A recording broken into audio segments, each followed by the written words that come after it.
We talked a little bit earlier about this bracket and the reason that I might choose to print it in this orientation to gain some extra strength around this corner here. Um, but there's a couple of issues with printing it this way. One of the first issues is that I don't have a lot of contact area on the bottom here. And there are a couple of ways that I can effectively increase what's holding on to the bottom. And I'm going to go over those with you guys. One of the first ones, if we come into print settings, is a brim. And if you look down here, we've got skirts and brim.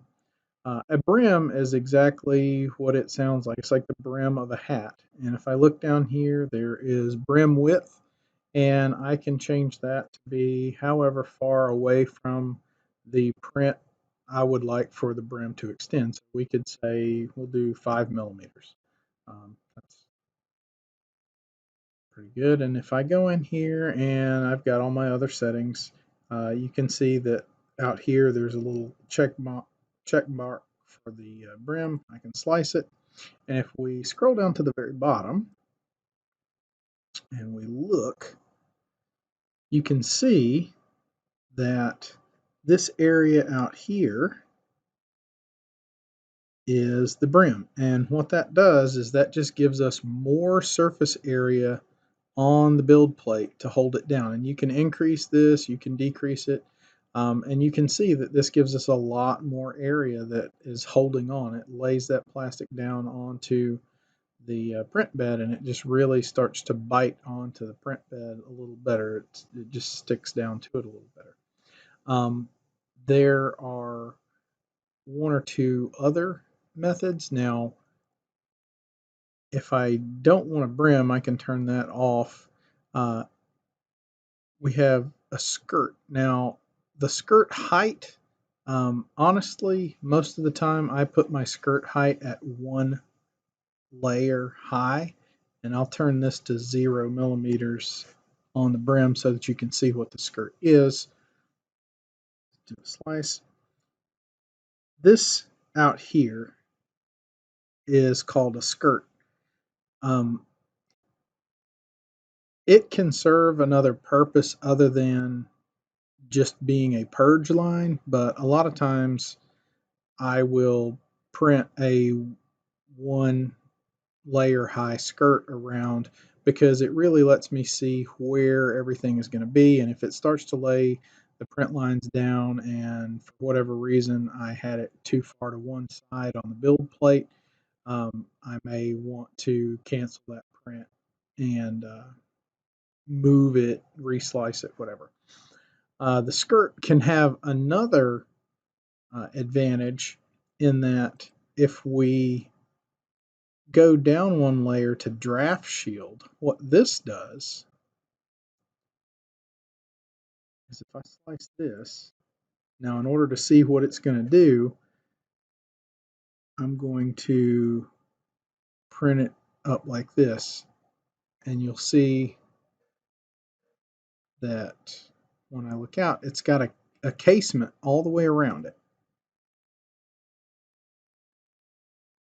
And it just builds a boundary box around the entire part. Now for PLA, there's not really any advantage there. I'll be honest with you, it really is not going to buy you anything. But if you are printing some more warp prone materials like ABS, sometimes adding that draft shield can be a bit of help. Um, it can prevent drafts from hitting your part and causing it to warp. Kind of trap some of that heat down in there around the print and sort of make like a little mini heated enclosure around your part. I don't use it very often. I have used it with some PETG whenever I'm printing that. It can be one of those things that is a little bit handy. You can set up the skirt distance from the part. You can make this bigger, smaller, whatever. And the amount of loops. That's just how many loops of the skirt there are. If we were to pick that up and reslice it, what you'll see is it will it puts more loops out there. And if I were to actually go in and set the distance to 0 and then reslice it, now what you have is effectively a brim. So a brim is sort of a modified version of the skirt. The skirt doesn't follow that perimeter, whereas the brim will. The brim will follow the actual perimeter down all the way around. A skirt just kind of goes around the outside. So that's the main difference there. So I'm going to put that back to 2. Well, put that back to 2. I almost always leave that at 1. And then I do my skirt height most of the time just at 1 layer high because I use it as mainly a purge line and I don't want a draft shield on here. On this part, I definitely would include a brim probably about 5 millimeters wide.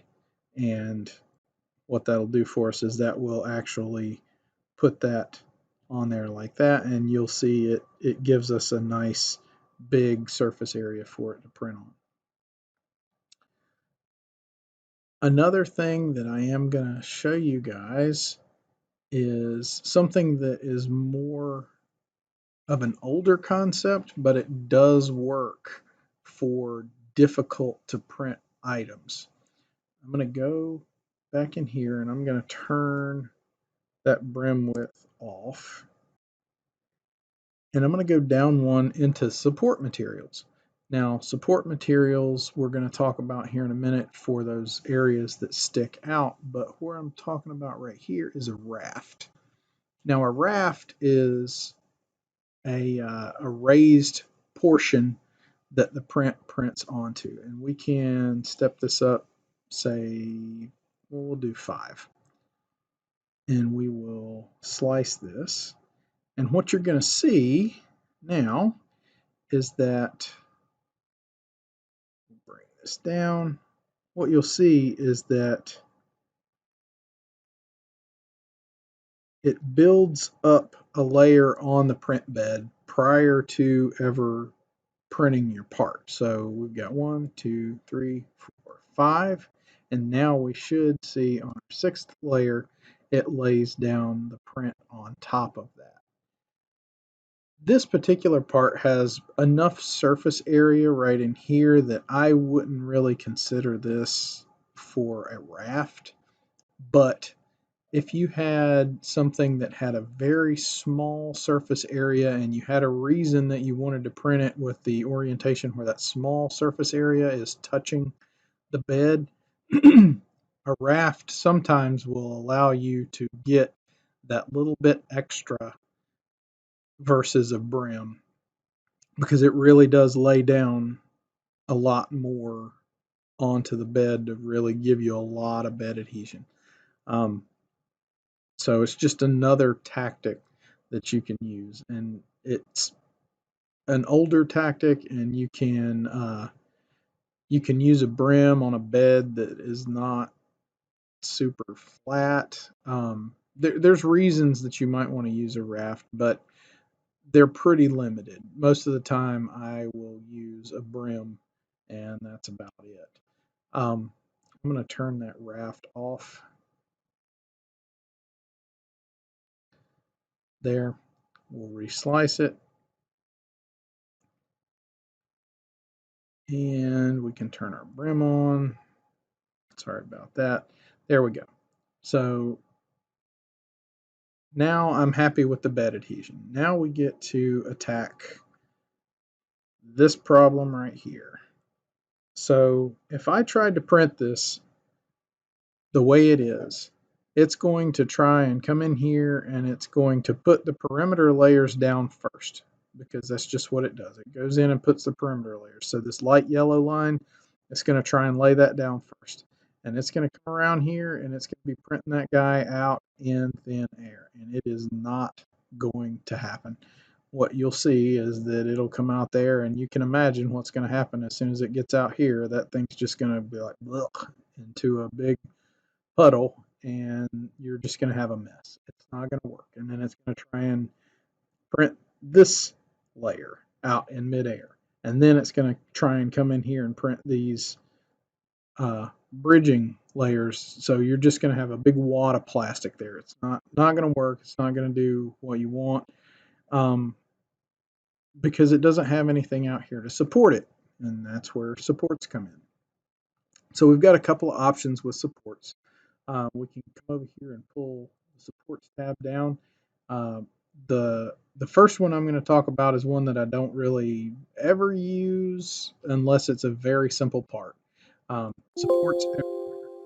Um, a lot of times you'll get this error. It says, "Should I detect bridging?" Yes, just hit yes to this, and we'll have to reslice it to generate the supports. Now, this is supports everywhere. So everywhere on this print, anywhere that it needs supports, it's going to generate it. If there's any type of overhang whatsoever, it's going to generate supports. And what you'll see is that there's a small radius on the bottom of this part. It's going in and building supports for that radius down there on the bed. And it is putting supports everywhere, up in here, all up inside of there. This would be kind of a mess because all of this is all encased. You've got a lot of stuff in there. So up to right here, it's not a problem. But as this goes on up,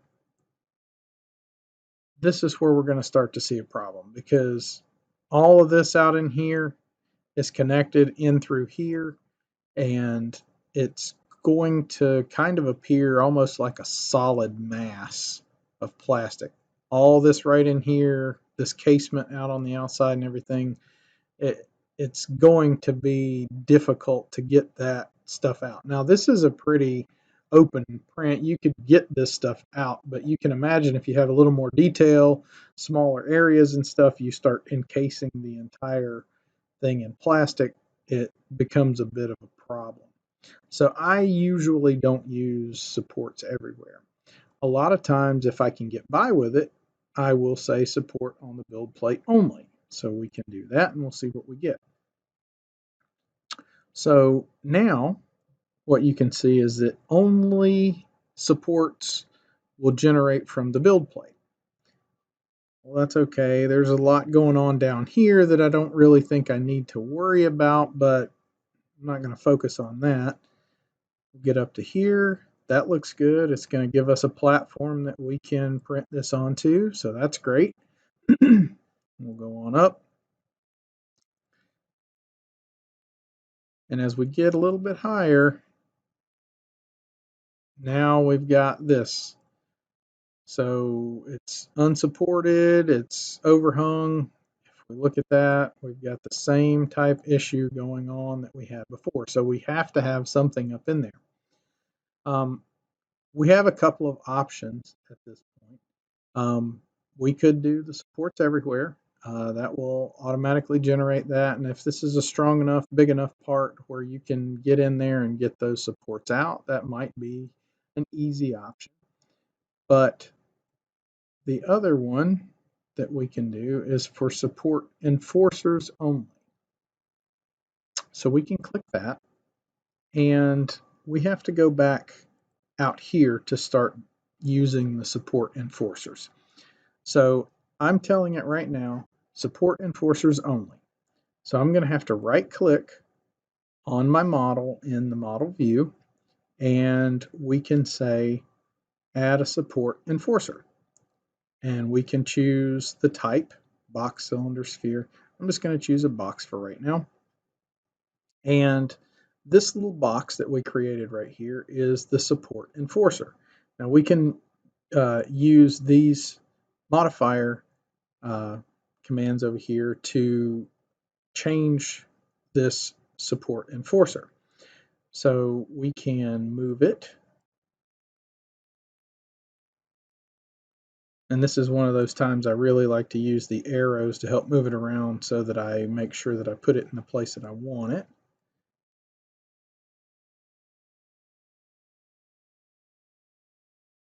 And I can, let's see here. Actually, I want to put that back there. We can scale it. Might do that. Pull that guy out just a little bit. So you can see we kind of have that. And any that extends below, don't worry about that. So that's going to be a support enforcer. And I might actually want to pull that guy back just a little. Oh, let me grab the right box. There we go. Maybe to right in there. So that's going to allow me to put that where I want. Right? I'm not touching down in here, and it'll support right in there. And that will give us our first support enforcer. So we'll sketch or slice that, and you can see what we have is a version of what we had before. We have that, but now we don't have any of this other stuff going on that I didn't like before. So we can do that, and that's going to support that first guy. But we still have this guy to deal with. So I will go back over here, and I will add another. So we will add a support enforcer. We'll do another box. And this time I can move it up,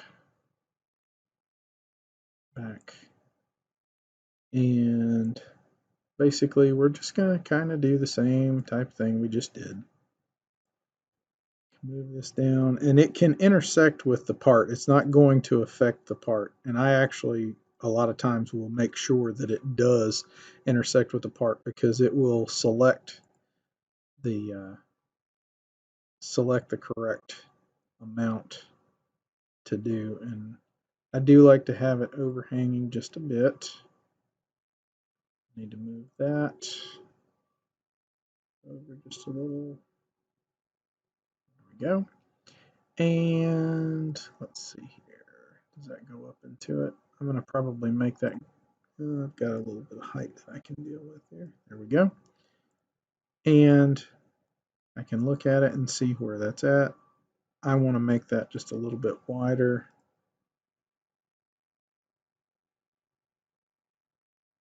And I'll probably slide it over just a little like that.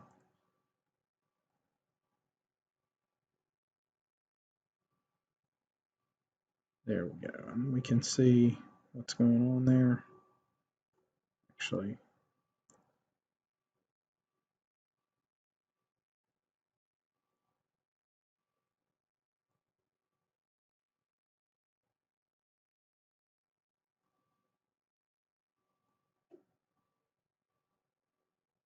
probably need to make that a little bigger. You can move it.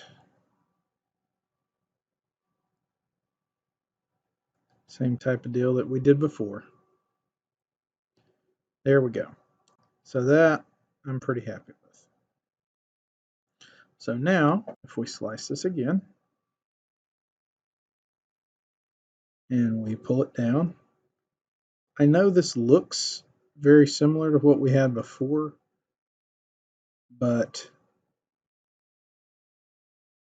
if we get in there and really tweak and tune that support enforcer, probably make it a little bit narrower, it will allow us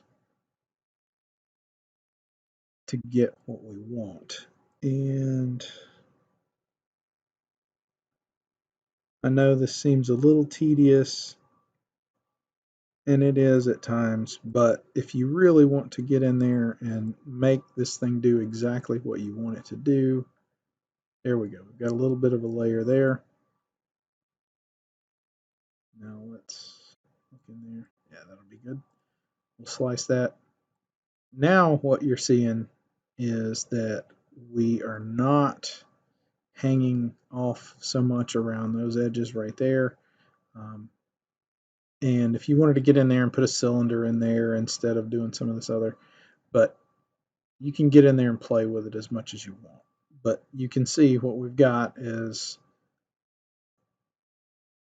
support under here for these areas that need it, and it will go in and put that in there. Not really sure why it didn't put that there, but it's going to bridge over that without any issue. It calculates what it can bridge comfortably and everything. And now we have an area that's supported that we can put that in. So that is for support enforcers. Now, if you do if you go in and you say everywhere, we'll slice this. So we've got all of this stuff. So let's just say that we did not want this piece back here. I don't like that. I know what it's doing. It's trying to go in and put, there's some holes right in here. It's trying to put support material in these holes in that bracket. And there's probably more going up right there. See how it brought in that support material inside that hole? I don't want that there. Don't want it there for sure. What we can do is we can go in, right click on here, and we can say add a support blocker. We can do a box again. I'm going to just bring it in here. That's pretty good right there. I'm not going to get real fancy with it. I'm just going to make this thing grow up to the top because it's got supports up there as well. And that's fine. It can stick out like that. And we will click that and you'll see it's red. It's going to block the supports. I've got all of that selected. We'll reslice it. And now you can see it took those supports away and it's not going to be laying support material down inside of that hole now. It blocked all of that mess out here that we didn't want. All right. So that should be a pretty quick rundown of how to use all of the support and the adhesion, the bed adhesion features.